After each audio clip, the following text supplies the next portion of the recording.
So I'm Jerell Scott. I am super duper chill, like relaxed guy. I got scouted to model when I was 18 and I started doing that, moved to New York.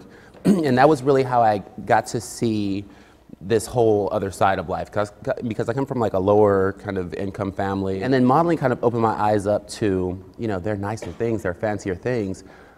But I just thought that that industry was really horrible because I think it's wrong to, we all have so much more to offer than just our physical appearance.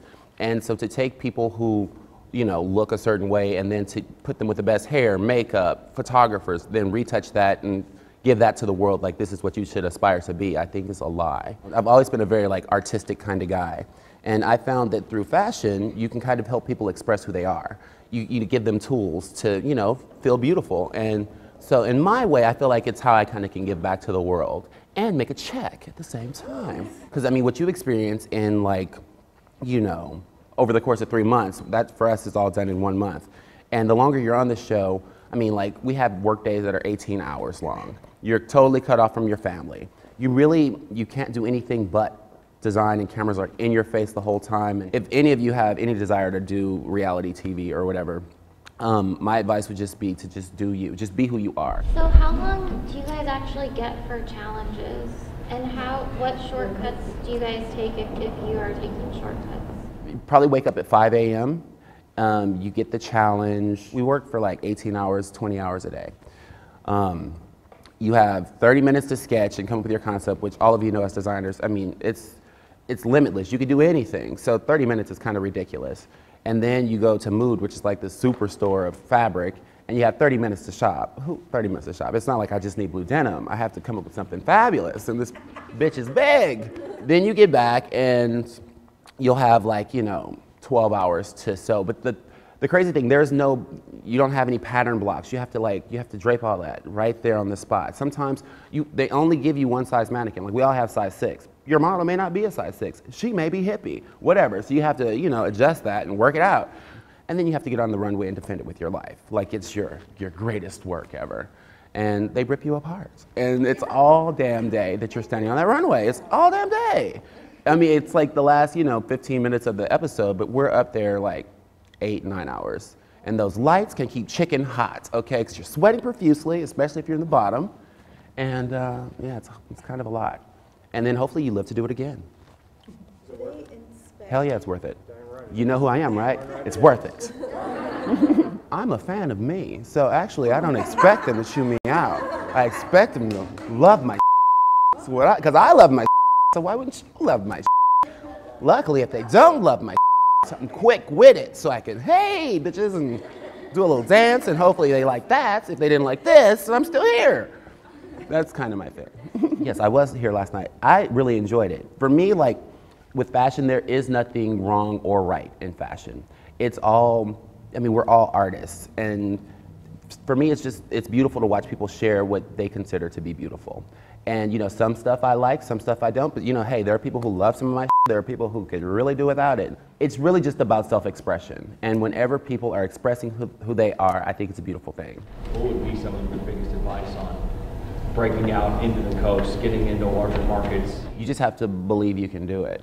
And I would think that there's more than one way to skin a cat, you know? You just have to like focus on whatever, put it out there, whatever it is you want, put it out there and just make it happen. Because it's possible it doesn't matter what you want to do. You could be showing in Paris next year. If that's what you set your mind to, I'm gonna be showing in Paris, you'll be showing in Paris next year. You just have to like know that this is what I want, this is what I'm gonna get. Every single person in here is totally worth it and deserving of any and everything you want. So, and it's yours. The only person who can keep you from it is you. I mean, I can't wait to see your stuff tonight. But just like, celebrities always help. So if there's a celebrity you think your stuff is appropriate for, reach out to them. You know, do it. Everyone's on Twitter. You send someone a direct Twitter message. Be like, look, I just like to gift you some stuff. I think you're fabulous. You know, what's the worst they could do? Say no, thank you? Sure. But, you know, if you didn't ask, you never had the opportunity. So don't be afraid to ask. Put yourself out there. You don't have to have everything figured out before you start. You take your first step. You know, just take your step. You know, team up with a photographer, get some amazing pictures of your stuff. You know, research online. What are the hot men's stores, the 15 in the world? Send off your images. Be like, you know, I'm this guy here doing this, you know, I don't have this crazy large production, but maybe I can make 10 pieces for you. You could try them in your store. You know, out of those 15 stores, maybe one says yes. Maybe it's in Paris. Maybe you're showing there next year. How did you like start finding sewing contractors and sample makers and manufacturers? I'm like self-trained. I mean, I still do a lot of stuff myself. It's really all about networking. We're like all a community. And so it's just about, and I feel like there's enough for all of us. So I'm not like a hoarder of information. And generally I feel like when you approach life like that, you attract those types of people to you. So never be afraid to ask for what you need. Or how do you manage the business side of your operation? I have an amazing business partner, Dan, who's also my ex. He's amazing. So he's really helping me a lot with bookkeeping and that sort of thing, and really finding the best opportunities and not just jumping on the first thing that comes along. Because did you know some people want to take advantage of you? I found that out. So, so yeah, you can't just like jump on everything. Just because something sounds good doesn't mean it is. And like that's a lesson that I've learned, and I'm really, you know, as much as you want to be there for all sorts of people, and you want to help all sorts of people, at the end of the day, it is a business, and if it's not like a mutually beneficial situation, then and seriously, just keep doing you, and don't be afraid to make a mistake. Because I mean, I think for me, I've had some of my greatest strides from horrible designs where, you know, I make something and I'm like, oh, that is the pits, you know, that is horrible. But it's like, oh, well, the way that seam is twisting is kind of interesting. And it was a mistake, but I could probably use that on the back of this jacket. I think almost for me, it's been a bit of a positive thing that I didn't go to school for design, because I feel, not to knock school at all, but I feel in some ways it homogenizes designers, because there are certainly right ways and wrong ways to do things, but at the end of the day, it's like an artistic expression.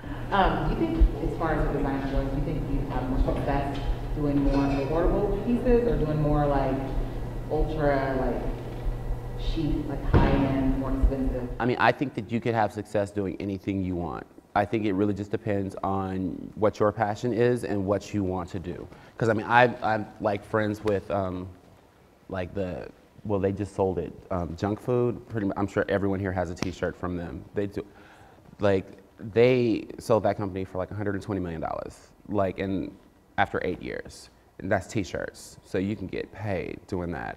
Or I mean, you know, for me, I'm not a T-shirt. I'm not like a graphic designer, so that doesn't get me excited. So you know, for me, I like doing the expensive stuff. So it's just, you just have to find what you can make $1 million doing headbands. You can, whatever you want to do. I think it's more about just figuring out what it is that inspires you and just going for it.